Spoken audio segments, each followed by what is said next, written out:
হৃদয়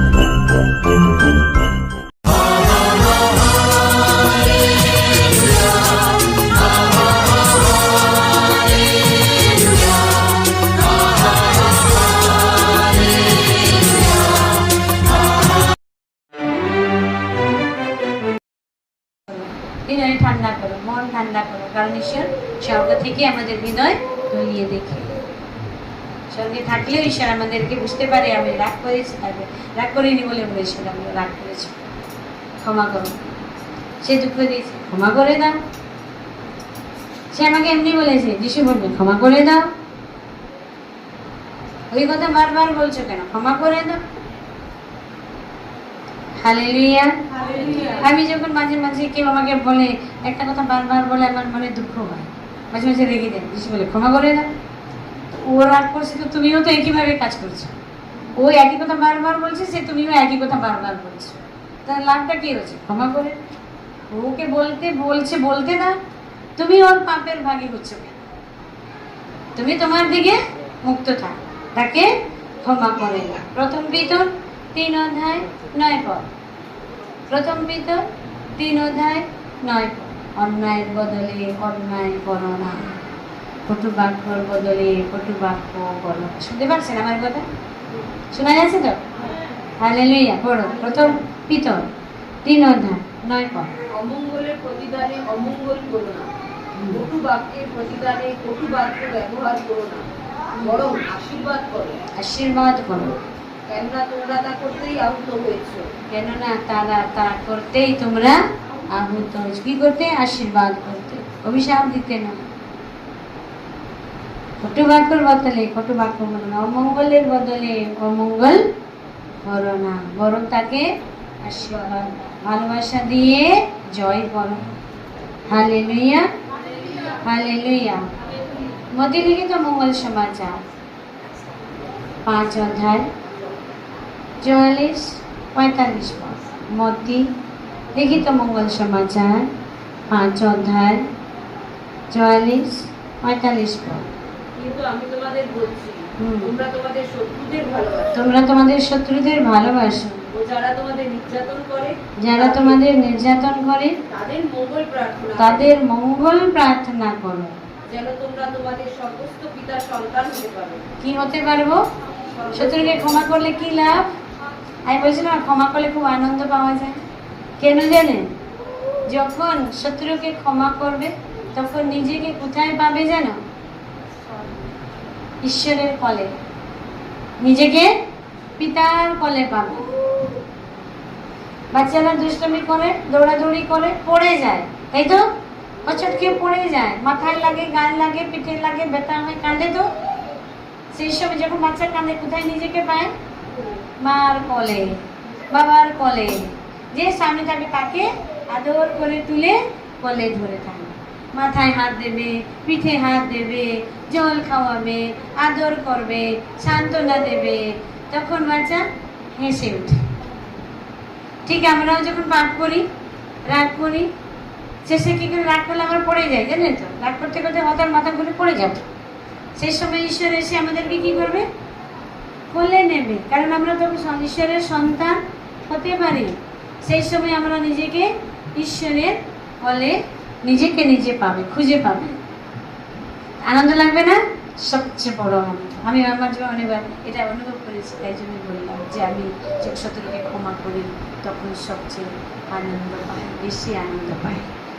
ভালো খাওয়া দাওয়া পেলে নয়, জামা কাপড় পেলে নয়, টাকা পয়সা পেলে নয়, শত্রুকে যখন ক্ষমা করি তখন নিজেকে নিজে ঈশ্বরের কোলে খুঁজে পাবে। ওর থেকে বড় আনন্দ আর নেই। তার জন্য প্রভু বলছেন শত্রুকে ক্ষমা করো, যাতে তোমরা ঈশ্বরের সন্তান হতে পারবে। হালেলুয়া। মার্ক লিখিত মঙ্গল সমাচার 12 অধ্যায় 31 পদ। মার্ক 12 অধ্যায় 31 পদ। নিজের প্রতিবেশীকে নিজের মতন ভালোবাসো। আমাদের প্রতিবেশীকে, যাদের সঙ্গে আমরা বাস করি, তারাই আমাদের প্রতিবেশী। মার্ক 12 অধ্যায় তুমি তোমার প্রতিবেশীকে নিজের মতো ভালোবাসো, নিজের মতন ভালোবাসো। তার মতন নিজের মতন ভালো, নিজের মতন ভালোবাসলে নিজেকে নিজে যখন আমরা কিছু করতে পারি না, কোনো কাজ করছি, সেই সময় উল্টা পাল্টা বলে নিজের উপরেই রাগ লাগে, লাগে না? দূর এটা করতে যাচ্ছি, এটা হচ্ছে, একটা করতে গেলে আর একটা হচ্ছে, বিরক্ত হয়ে যায়। তাই প্রভু বলছে নিজের মতন প্রতিবেশীকে ভালোবাসুন, তাহলে তাড়াতাড়ি ক্ষমা করতে পারে, তাকে পর বলে মনে করো। যে আমাকে দুঃখ দিল, সে যে কষ্ট দিল, আঘাত করলো, অপমান করলো, ওকে ছেড়ে কোথায় যাব? সে তো আমারই ভাই, সে তো আমারই বোন, সে তো আমারই রক্ত। আমাদের সবাই ব্লাড গ্রুপ আলাদা আলাদা বলি আমরা, তাই না? কিন্তু ঈশ্বরের নজরে আমরা সবাই তার কি সম্পর্ক? রক্ত সম্পর্ক। প্রত্যেকজনের জন্য যিশু রক্ত ঝরেছে, রক্ত দিয়ে আমাদেরকে কিনে নিয়েছে, তো আমাদের সকলের রক্ত সম্পর্ক। তার জন্য প্রভু আমাদেরকে বলছে নিজের মতন পরস্পরকে ভালোবাসো, প্রতিবেশীকে নিজের মতন ভালোবাসো। হয়তো আমরা আমাদেরকে চিনি না, কিন্তু এখানে এসেছি, আমরা একই ঈশ্বরের সঙ্গে আছি, একই ঈশ্বরকে ডাকছি, একই ঈশ্বরের সন্তান, আমরা সবাইকে ভাই বোন, আমাদের সবাই রক্ত সম্পর্ক। তোমাকে যিশু যেই রক্ত দিয়েছে, আমাকেও একই রক্ত দিয়েছে, তুমি যিশুর একই রক্ত, যেই রক্ত খাচ্ছ আমিও একই রক্ত খাচ্ছি, অতএব আমাদের রক্ত সম্পর্ক। তাই রাগ করলেও, ভুল করলে, তোমাদেরকে রাগ করে কোথায় ফেলে যাব? কোথায় যাব তোমাদেরকে ছেড়ে? ঘুরে ফিরে আমাদের সঙ্গেই থাকতে হবে। পরিবার লাগে, স্বামী স্ত্রী রাগ করে কোথায় যাবে? কতদিন বাপের বাড়ি যাবে, আবার স্বামীর কাছে ফিরে আসতেই হবে। তেমনি যিশুকে রাগ করলে, ভাই বোনকে রাগ করে কোথায় যাব? আবার ফিরে আসতে হবে, যিশুর কাছে তো আসতেই হবে। তাই পরস্পরকে, প্রতিবেশীকে কি মতন ভালোবাসতে হবে? নিজের মতন ভাষা। রাগ আসবে, রাগ আসছে, এসেছে, রাগ এসেছিল তো সেই সময়টা চলে গেল, রাগও তার সঙ্গে পাঠিয়ে দাও। যখন এসেছিল তখন এসেছিল, সেটা ভুলে যাও, বলে অতীতের কথা আর মনে করো না, ক্ষমা করে দাও, ভুলে যাও। প্রভু বলে দিয়েছে, আমার ছেলে আমার মেয়ে, তোমার পাপ ক্ষমা করা হলো, তাই রোগী কি হলো? সুস্থ হয়ে গেল। হালেলুয়া, হালেলুয়া, জয় যিশুর জয়, জয় যিশুর জয়।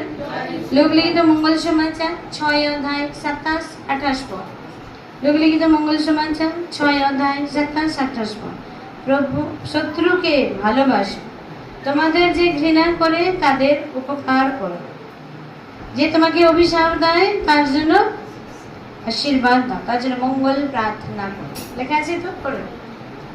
কিন্তু তোমরা যারা শুনছো, আমি তোমাদের বলছি, তোমরা তোমাদের শত্রুদের ভালোবাসো, যারা তোমাদের ঘৃণা করে তাদের উপকার করো, যারা তোমাদের অভিশাপ দেয় তাদের আশীর্বাদ দান করো, যারা তোমাদের প্রতি দুর্ব্যবহার করে তাদের মঙ্গল প্রার্থনা করো। হালেলুয়া, হালেলুয়া, হালেলুয়া। তাই আমি বলছিলাম তো, তখন বলছিলাম, হ্যাঁ বাড়ি প্রচার করি, তুমি তো প্রচারক আছো, তুমি তো বাড়ি প্রচার করো। বাড়ি প্রচার করার জন্য অভিশাপ দেয়, আমি বললাম প্রভু ওকেও আশীর্বাদ দাও, সেই জন্য বাড়ি প্রচার করতে পারবে। বললেন যারা অভিশাপ দেয় তার জন্য কি করবে? আশীর্বাদ, মঙ্গল প্রার্থনা করো, সেই আশীর্বাদ আমাদের উপরে, সেই অভিশাপটা আমাদের উপরে আসবে না। সঙ্গে সঙ্গে আশীর্বাদ দিয়ে দাও, যারা অভিশাপ দেয় তাদেরকে সঙ্গে সঙ্গে আশীর্বাদ করে প্রার্থনা করে দাও, সেই অভিশাপটা আমাদের উপরে আসবে, তার কাছেই ফিরে যাবে। সে যদি আমাদের আশীর্বাদ নেওয়ার যোগ্য থাকলেই সে নেবে, নাহলে তার দেওয়ার অভিশাপ তার উপরেই আসবে। ভালো করে অনুভব করেছি এগুলো, তাই ভালো করে বলতে পারি, যেটা আমার দুঃখ হয় না, কি অভিশাপ দিলে আমার দুঃখ হয় না, ভয় লাগে, কারণ আমি জানি ও কারণে যে অভিশাপ দেবে আমার উপরে না, তার উপরে ফিরে যাবে। হালেলুয়া, হালেলুয়া, জয় যিশুর জয়, হালেলুয়া, হালেলুয়া, হালেলুয়া, হালেলুয়া, হালেলুয়া। তোমাদের শত্রুরা যদি ক্ষুধায় থাকে তাকে খেতে দাও। রোমিও 12 অধ্যায় 20 পদে। শত্রুরা যদি ওদের কোনো প্রয়োজন আছে দিয়ে দাও, খিদে পাচ্ছে তাকে খাওয়াই দাও, তোমার কাছে আছে দিয়ে দাও। শত্রু হলে কি হলো? রাগ করেছে কি হলো? বরং তোমার শত্রু যদি ক্ষুধা পায় তাকে কিছু খেতে দাও, তাকে কিছু খেতে দাও। যদি তার পিপাসা পায় তাকে জল দাও, জল দাও, কেন তাই করলে তুমি তার মাথায় জ্বলন্ত অঙ্গার, মানে কি জানেন? পবিত্র আত্মা তার উপরে নেমে আসে। আমাদের ক্ষমার মাধ্যমে শত্রুদের উপরে পবিত্র আত্মা নেমে আসবে, তার জীবন পরিবর্তন হয়ে যাবে। বুঝতে পেরেছেন? আমাদের ক্ষমার মাধ্যমে একজনের আত্মাকে আমরা বাঁচাতে পারি। শত্রুকে আমরা ক্ষমা করলে আমাদের ক্ষমা প্রার্থনার মাধ্যমে তার উপরে পবিত্র আত্মা নেমে আসবে, তার জীবন পরিবর্তন হয়ে যাবে। তাই প্রভু বলছেন শত্রুকে ক্ষমা করো। হালেলুয়া। শত্রুকে ক্ষমা করলে কি হবে? রোগীরা সুস্থ হয়ে যাবে, নিজে সুস্থ হবে। আমি রোগীকে শত্রুকে ক্ষমা করলে আমি সুস্থ হয়ে যাব, বন্ধন মুক্ত হয়ে যাবে। আমি যখন শত্রুকে ক্ষমা করি তখন প্রভু বলেন আমি তোমাকে ক্ষমা করব। তোমার পরিস্থিতি আমি দেখেছি, তোমার পরিস্থিতি আমি দেখেছি, আমি জেনেছি, আমি তোমাকে সুস্থ করবো। জেরেমিয়া 17:14 লেখা, প্রভু তুমি আমাকে সুস্থ করলেই আমি সুস্থ হব, তুমি আমাকে সুস্থ করলেই আমি সুস্থ হব। হালেলুয়া, হালেলুয়া। জয় যিশুর জয়, জয় যিশুর জয়। আমি তাকে সুস্থ করে দেব। প্রভু বলছে, জেরেমিয়া গ্রন্থে লেখা আছে, আমি তাকে, তার অবস্থা আমি জানি, তারপরেও আমি তাকে সুস্থ করে দেব। জেরেমিয়া 3:6-8 পদে পড়ুন। 3 অধ্যায় নয়, 33 অধ্যায়। জেরেমিয়া 33 অধ্যায় 6-8 পদ। জেরেমিয়া 33 অধ্যায় 6-8 পদ। দেখো আমি নগরীর ক্ষত ভেদে এর চিকিৎসা করব, তাদের চিকিৎসা করব, তাদের নিরাময় করব, তাদের নিরাময় করব, তাদের কাছে প্রচুর শান্তি ও বিশ্বাস, তাদের কাছে আমি প্রচুর শান্তি ও সুরক্ষা প্রদান করব। কাদেরকে? যারা শত্রুকে ক্ষমা করেছে, শত্রুদের জন্য মঙ্গল প্রার্থনা করছে, তাদেরকে প্রভু আমি তাদের ক্ষতস্থান বেঁধে দেব, তাদেরকে আমি নিরাময় করব, প্রচুর পরিমাণে তাদেরকে শান্তি দেব। তাই অবশ্যই আমরা পাপ স্বীকার করেছি, এবার পাপকে শত্রুকে ক্ষমা করে প্রভুর কাছে ফিরেছে। হোশিয়ার গ্রন্থ লেখা আছে, হোশিয়ার 1 অধ্যায় লেখা আছে, হোশিয়ার গ্রন্থ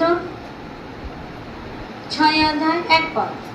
হোশিয়ার গ্রন্থ 6 অধ্যায় 1 পদ। এসো আমরা প্রভুর কাছেই ফিরে যাই। তিনি আমাদেরকে আঘাত করেছেন, তিনি আমাদেরকে নিরাময় করবেন, তিনি আমাদেরকে ক্ষতস্থান বেঁধে দেবেন। 1 পদ।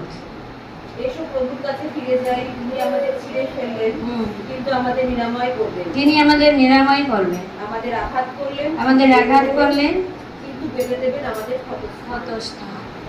কোনো সন্দেহ নেই, শত্রুকে ক্ষমা করে প্রভুর কাছে ফিরে এসো। পাপ স্বীকার করেছো, এবার শত্রুকে ক্ষমা করো, প্রভুর কাছে ফিরে এসো। প্রভু বলছেন বেঁধে দেবো তোমাদের ক্ষতস্থান, নিরাময় করে দেবো। পাপের কারণে আমরা ক্ষতবিক্ষত হয়েছিলাম, প্রভুর কাছে ফিরে এসি, প্রভুর কাছে ফিরে আসি। এসো, তিনি আমাদেরকে আঘাত করেছেন, তিনি আমাদেরকে নিরাময় করবেন। Hallelujah, hallelujah. কারণ যাত্রা পুস্তকে আমরা বারবার শুনি 15:26 পদে তিনি বলছেন আমি তোমাদের আরোগ্যদাতা ঈশ্বর, আমি তোমাদের আরোগ্যদাতা। ক্ষমা করলে নিজে নিজেই রোগীরা সুস্থ হয়ে যাবে। কখন সুস্থ হয়ে যাবে বুঝতেই পারবে না। বেনসিরাকের গ্রন্থ লেখা আছে, বেনসিরাকের গ্রন্থ 1 অধ্যায় 18 পদ, বাংলাতে 18 পদে হবে। দেখুন বেনসিরাক 1 অধ্যায় 18 পদ, বেনসিরাক গ্রন্থ 1 অধ্যায় 18 পদ। প্রভুকে ভয় করাই হলো রোগের মুক্তি, সে শান্তি ও সুস্থতা প্রস্ফুটিত করে। শান্তি ও সুস্থতা প্রস্ফুটিত করে। বিশ্ব হৃদয় থেকে কি আসে? সুস্থতা। কারণ যিশু হলেন আরোগ্যদাতা ঈশ্বর, যে শত্রুকে ক্ষমা করে নিজের পাপের জন্য অনুতপ্ত হয়ে প্রভুর কাছে ফিরে আসে, প্রভু তাদেরকে কি করে? নিরাময় করে। হালেলুয়া। সাম সঙ্গীত 30 অধ্যায় 3 পদ। সাম সঙ্গীত 30 অধ্যায় 3 পদে দেখো। আমার কাছে হিন্দি বাইবেল আছে তাই পড়ছি না, আপনার বাংলায় পড়ুন। প্রভু পরমেশ্বর, আমার চিৎকার করেছি তোমার কাছে, আমি চিৎকার করেছি তোমার কাছে, তুমি আমায় করেছো নিরাময়, তুমি করেছো আমায় নিরাময়। আজকে পাপ স্বীকার সময় চিৎকার করেছি তো, কেঁদেছি তো, ত্যাগ করেছি তো। প্রভু বলছে আমি প্রভু আমাদের নিরাময় করবে। যেটুকু বাধা আছে শত্রুকে ক্ষমা করে দাও। কারো মনে কারো প্রতি কোনো অভিযোগ আছে ক্ষমা করে দাও, নিঃসন্দেহে প্রভু আমাদের সুস্থ করবে। বললাম তো বাইবেলে যতজনকে প্রভু সুস্থ করেছে সকলকে কি বলেছে? বলছো আমার তোমার পাপ ক্ষমা করা হলো, উঠো, চারপাই উঠাও, বিছানা তুলো, হাঁটো, উঠে বেড়াও, তোমার পাপ ক্ষমা করা হয়েছে। যখন আমরা শত্রুকে ক্ষমা করি, বেনসিরাগের গ্রন্থ 28 অধ্যায় 1 থেকে 7 পদ ভালো করে পড়বে। বলছে শত্রুকে যদি ক্ষমা না করো, তোমরা কোন সাহসে তোমাদের ক্ষমার জন্য প্রার্থনা করো? হ্যাঁ, 1 থেকেই পড়বে, 1 থেকে 7 পদ পর্যন্ত পড়বে। স্পষ্ট ভাবে লেখা আছে শত্রুকে ক্ষমা করলে ঈশ্বরের সন্তান হতে পারবে, শত্রুকে ক্ষমা করলে তোমাদের প্রার্থনা ঈশ্বর সাড়া দেবে, শত্রুকে ক্ষমা করলে রোগী তুমি নিরাময় হবে, সব কথা লেখা আছে। পড়ো। যে প্রতিশোধ নেয় সে প্রভুর প্রতিশোধের অভিজ্ঞতা করবে, যিনি পাপের সূক্ষ্ম হিসাব রাখেন। তোমার প্রতিবেশীর অপরাধ ক্ষমা করো, আর যখন তুমি প্রার্থনা করবে তখন তোমার পাপের ক্ষমা হবে। যে কেউ অন্তরে অপরের প্রতি ক্রোধ পোষণ করে, সে কেমন করে প্রভুর কাছে সুস্থতা দাবি করবে? সে যখন তার নিজের সদৃশ মানুষের প্রতি দয়াবান নয়, তখন কোন সাহসী বা নিজের পাপের জন্য ক্ষমা প্রার্থনা করবে? রক্ত মাংসের মানুষ মাত্র হয়ে সে যখন অন্তরে ক্ষোভ রাখে, তখন কেই বা তার পাপ ক্ষমা করবে? তোমার শেষ পরিণামের কথা মনে রাখো, আর ঘৃণা নয়, ভয় ও মৃত্যুর কথা মনে রেখে আজ্ঞাগুলির প্রতি বিশ্বস্ত থাকো। আজ্ঞাগুলির কথা মনে রাখো, অন্তরে প্রতিবেশী প্রতি ক্ষোভ রেখো না, বরাৎপরের সন্ধির কথা মনে রাখো, অপমানের হিসাব রেখো না। অপমানের হিসাব রেখো না। শত্রু যা করেছে, অপমান করেছে, হিসাব রেখো না, ক্ষমা করে দাও। ঈশ্বর তোমাকে সুস্থ করবে, ক্ষমা করবে, তোমার প্রার্থনায় সাড়া দেবে, তুমি ঈশ্বরের সন্তান হতে পারবে। শত্রুকে ক্ষমা করে, সব কথা তার মধ্যে লেখা আছে। প্রভু বলে দিয়েছেন আমাদের ঈশায়া গ্রন্থ 57 অধ্যায় 57 দেখো। প্রভু জান, আমি এদের আচরণ দেখেছি, তোমাদের পথ আমি জানি, তার সত্ত্বেও আমি তোমাদেরকে সুস্থ করব, ক্ষমা করব। কারণ 57 অধ্যায় 18 পদ। আমি তার পথগুলি দেখেছি, আমি তার পথগুলো দেখেছি, প্রভু তাকে নিরাময় করবে, প্রভু তাকে, তবু আমি তাকে নিরাময় করব, তাকে চালনা করবে, তাকে চালনা করব, তার অন্তরে নতুন সান্ত্বনা সঞ্চার করব। মন মানে না, কান্নাকাটি করি, ব্যাকুল হয়ে যায়, প্রভু যে নতুন সান্ত্বনা সঞ্চার করে দেব তোমাদের মনে, নতুন সান্ত্বনা। তার জন্য বললাম, শত্রুকে ক্ষমা করতে পারলে মনে সবচেয়ে বড় আনন্দ পাওয়া যায়, সবচেয়ে বড় উপহার পাওয়া যায়। প্রভু যে নতুন সান্ত্বনা আমি তোমাদের দেব, ক্ষমা করে দাও, তোমাদেরকে আমি নিরাময় করে দেব, বন্ধন মুক্ত করে দেব, রোগ ব্যাধি থেকে নিরাময় করে দেব। Hallelujah, hallelujah. আমরা জানি তো তার কতগুণী দ্বারা আমরা নিরাময় হয়েছি। ঈশায়া গ্রন্থ 53 অধ্যায় 5 পদ। আমরা তার কতগুণী দ্বারা আমরা নিরাময় হয়েছি। কারণ রোগীদেরই ডাক্তারের প্রয়োজন আছে, তাই না? পাপীদেরই ঈশ্বরের আশীর্বাদ প্রয়োজন আছে, নিষ্পাপদের নয়। তাই প্রভু আমাদেরকে বলে দিয়েছেন কি, মথিলিখিত মঙ্গল সুসমাচার 8 অধ্যায় 17 পদে, তিনি আমাদের সমস্ত দুর্বলতা নিজের উপরে বহন করে নিয়েছেন। এত তিনি ভালোবাসেন। যখন প্রভুর কথা মনে করে, স্মরণ করে, আমরা শত্রুকে যখন ক্ষমা করি, তখন আমাদের সমস্ত পাপের বোঝা, রোগের বোঝা প্রভু নিজের উপরে তুলে না। বলে না, প্রভু আমার মেয়েরা, তোমরা পাপ করেছো, আর পাপ করো না, পাপ ত্যাগ করেছো, আমার কাছে ফিরে এসেছো, ক্ষমা করেছো, আমি তোমাদেরকে আর বোঝা তুলতে দেব না, আমি তোমার বোঝা উঠাবো। তাই প্রভু নিজের, আমাদের পাপের বোঝা নিজের উপরে তিনি বহন করে নিয়েছেন। হালেলুয়া, হালেলুয়া, জয় যিশুর জয়। মালাকি গ্রন্থ 3 অধ্যায় 20 পদে দেখো। মালাকি গ্রন্থ 3 অধ্যায় 20 পদে কি লেখা আছে? মালাকি 3 অধ্যায় 20 পদ।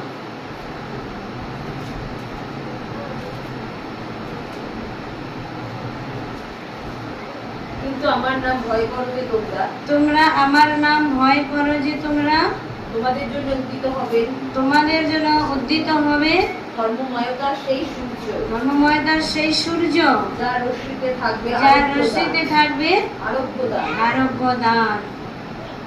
তোমরা তখন বেরিয়ে পড়ে গোশাল আর বাছুরের মতো লাভ দেবে, বাছুরের মতো লাভ দেবে, আর পঙ্গু হয়ে থাকবে না, দুর্বল হয়ে থাকবে না, ঈশ্বর নামে লাভে উঠবে।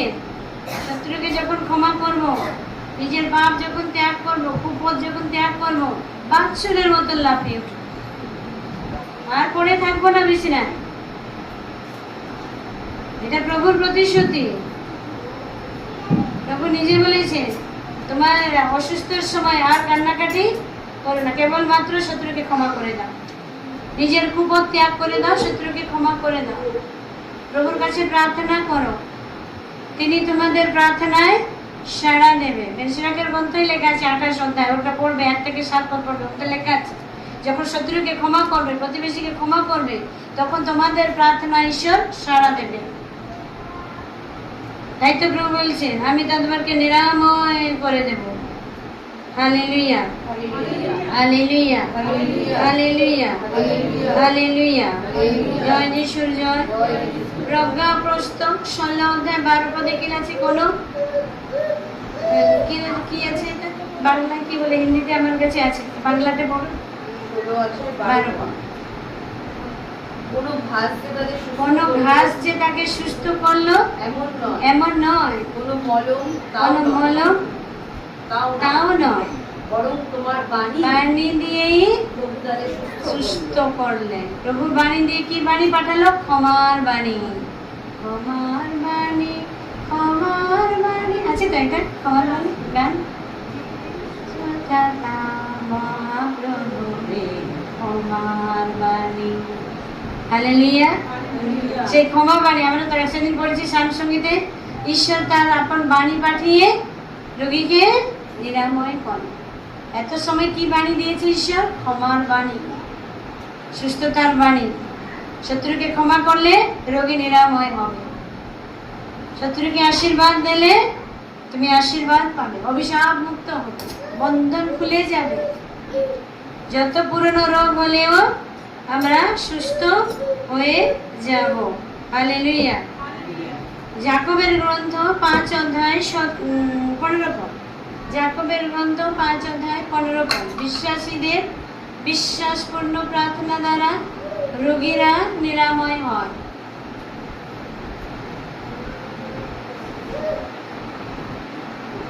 বিশ্বাসের প্রার্থনা সেই রোগীকে ত্রাণ করবে। হ্যাঁ, বিশ্বাসের প্রার্থনা রোগীকে ত্রাণ করবে। প্রভু তাকে সুস্থ করে তুলবে, প্রভু তাকে সুস্থ করে তুলবে। আর সে যদি কোনো পাপ করে থাকে, কেউ যদি কোনো পাপ করে থাকে, তার সেই পাপের মোচন হবে। পাপের মোচন হবে। বিশ্বাসের সঙ্গে প্রার্থনা করো, যিশুকে বিশ্বাস করে শত্রুকে ক্ষমা করো। যিশু আমাকে ক্ষমা করেছে এই বিশ্বাস করে শত্রুকে ক্ষমা করে, কোনো স্বার্থ নেই, কোনো স্বার্থ নেই, ক্ষমা করবে না, নিঃস্বার্থ। যিশু আমাকে ক্ষমা করেছে, তার জন্য আমি তাকে ক্ষমা করি। সে যত বড় আমার সঙ্গে অন্যায় করেছে, আমার মান সম্মান নষ্ট করেছে, মান নষ্ট করেছে, জায়গা জমি দখল করেছে, আমার স্ত্রীকে কেড়ে নিয়েছে, আমার স্বামীকে কেড়ে নিয়েছে, বাচ্চাকে মেরে ফেলেছে, আমার চাকরি কেড়ে নিয়েছে, আমার স্থান কেড়ে নিয়েছে, আমার মুখ থেকে ভাত কেড়ে নিয়েছে। যত বড় শত্রু থাকুক, নিঃস্বার্থে মনে করো যিশুর কাপড় তো খুলে নিয়েছে। যিশুর শরীর থেকে কাপড় খুলে নেয়নি, যিশুকে উলঙ্গ করেছে, উলঙ্গ করেনি। যিশুর মুখে থুতু দিয়েছে, দেয়নি। যিশুর মুখে থুতু দেয়নি। যিশুকে অপমান করেছে, করেনি। যিশুকে পাগল বলিনি, বলেছে।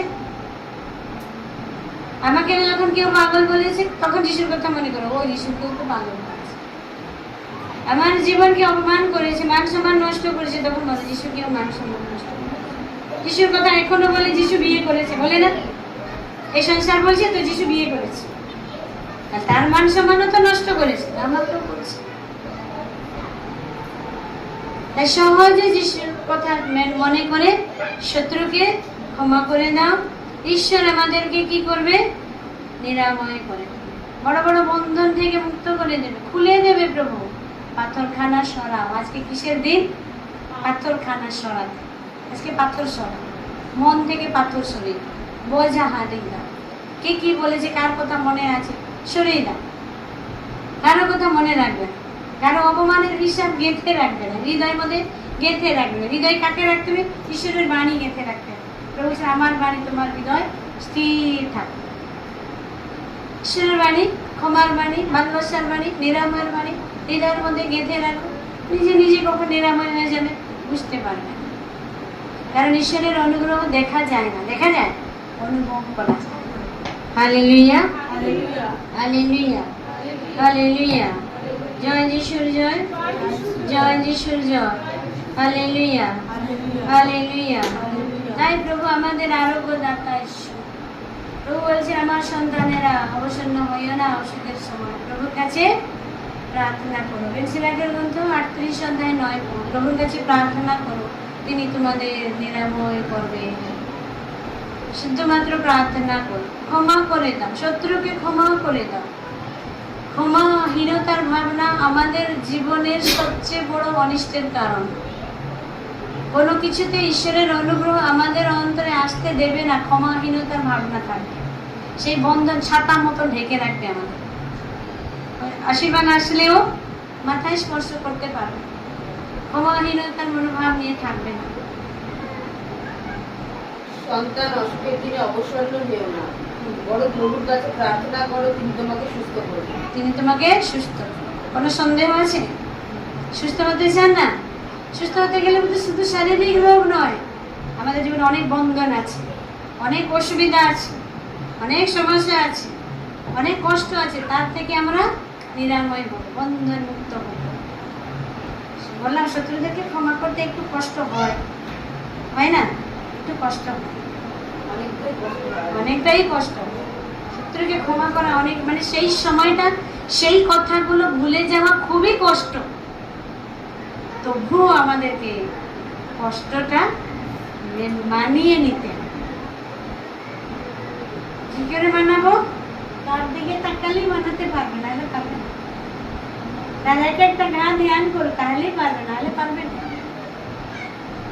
আমাদের তরফ থেকে আমাদের জীবনে এমন কিছু কিছু ঘটনা ঘটে, মানুষ এমন একটা কথা বলে যেটা তীর থেকেও বেশি গভীর হৃদয়ে লাগে, যেটা আমাদেরকে মানিয়ে নিতে খুবই কষ্ট। পাগলের মতন হয়ে যাবে, মাথা গরম হয়ে যাবে, চোখে জল আসবে, আগুনের মতো চোখ জ্বলবে, বুক ধড়পড় করবে। লাঠিতে মারলে বরং ব্যথা সহজ। মানুষের কথা মুখে যে আঘাত করে এত তীব্রভাবে ব্যথা হয়, যে পায় সে জানে, যে পায় পেয়েছে সে জানে। আর এই সমস্ত ভার রোগের শিকার হয়েছে, আমি জানি মানুষ কতটা আমাদেরকে আঘাত করতে পারে, কষ্ট দিতে পারে। তার জন্য অনেকে যারা ক্ষমা করতে পারে না, সহ্য করতে পারে না, তারা আত্মহত্যা মেনে নিতে পারে, ক্ষমা করতে পারে, সহ্য করতে পারে, বিষ খেয়ে আগুন গায়ে আগুন ধরে যায়। হালেলুয়া, হালেলুয়া, হালেলুয়া, হালেলুয়া। জয় যিশুর জয়, জয় যিশুর জয়। তার জন্য চেষ্টা করুন। খ্রিস্টের সন্তান তো একটু কষ্ট করতে হবে, মানিয়ে নিতে হবে। যত ব্যথা হলেও একটু যিশুর ক্রুশবিদ্ধ যিশুর ঘা একটু ধ্যান করতে হবে। তাই তো এই তপস্যা কাল আমাদেরকে শেখায়। তাই এই নির্জন ধ্যানটা কি? যন্ত্রণা ভোগের নির্জন ধ্যান। একটু ধ্যান করো এই আরাধনার সময়, যিশুর যন্ত্রণা ভোগের কথা একটু ধ্যান করো। সহজ হবে, সহজ হবে। ক্ষমা না করলে আমাদেরই ক্ষতি, তাই না? আমাদেরই ক্ষতি। এমনি তো মানুষের কথা শুনে আঘাতগ্রস্ত হয়ে ক্ষতিগ্রস্ত হয়েছি, হয়নি? অনেকটাই আমাদের ক্ষতি হয়েছে। আধ্যাত্মিক জীবন নষ্ট হয়েছে, বিশ্বাসে নষ্ট হয়েছে, শারীরিকভাবে ক্ষতি হয়েছে, শারীরিক দুর্বল হয়েছে, বিভিন্ন রোগ করে আক্রান্ত হয়েছে মানুষের কথা শুনে। মানুষ কি বলে? আমরা বেশি খাই, চিনি খাই বলি সুগার হয়। মানুষের কথা শুনে টেনশনে চিন্তায় এই সুগার রোগ হয়, সেটা কেউ বুঝে না, বলে পাপ করেছে সুগার হয়েছে। মানুষের কথা শুনে সহ্য করতে না পেরে, কারো কাছে বলতে না পারলেও শরীরে এক একটা রোগ ধরে, প্রেশার রোগ ধরে, সুগার রোগ ধরে। সেটা কেউ দেখবে না, কেউ শুনবে না, কেউ মানবে না। আমাদেরকে মানবে, খ্রিস্ট যিশু আমাদেরকে মানিয়ে নিয়েছে। তাই খ্রিস্ট যিশুর প্রতি আজ্ঞাকারী হয়, শত্রুকে ক্ষমা করো, ঈশ্বর আমাদেরকে নিরাময় করবে। জোরে বলুন amen amen amen amen amen amen hallelujah হালেলুয়া হালেলুয়া হালেলুয়া হালেলুয়া হালেলুয়া হালেলুয়া